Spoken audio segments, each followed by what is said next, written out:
ዩኬን ወሰደው ዩናይትድ ኪንግደም ዌልስ እንደገና አየርላንድ ስኮትላንድ እና ዋነኛው ሜሪላንድ ኢንግላንድ ይሄ ነው ዩኬን የፈጣው ፌዴሬሽን ነው መንግስታት ናቸው እነዛ ራሳቸውን የቻሉ ፓርላማ አላቸው ካቢኔ አላቸው አካባቢያቸውን የሚያስተዳድሩበት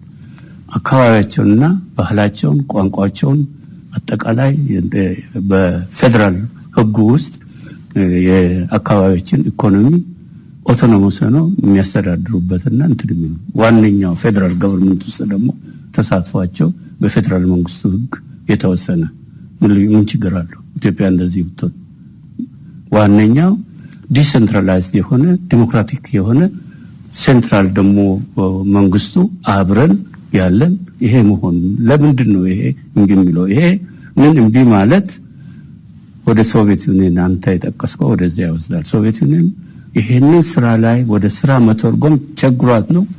በኋላ ሌሎች መንግስታት ጆርጂያ በለው ዩክሬን በለው ሌሎች ሀገሮች ራሳቸውን ችለው ሶቨሬን ስቴት የሆኑ የሶቪየት ዩኒየን ችግር ነው ዩጎዝላቪያ ችግርም ይሄ ነበር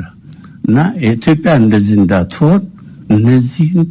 በአካባቢያቸው የራሳቸው የሆነ ሶቨሬኒቲ ያላቸው ግን በአጠቃላይ ደግሞ እንደ ኢትዮጵያዊነት የማዕከላዊ መንግስት የሚኖረን ዲሞክራቲክ የሆነ ዲቮልቭድ የሆነ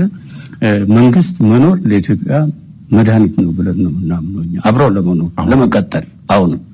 ይህ ካልሆነ ሌሎች መንግስታት ልክ እንደ ሶቪየት ዩኒየን መፈጠራቸው መፈራረሱ የግድ ነው ይሄንን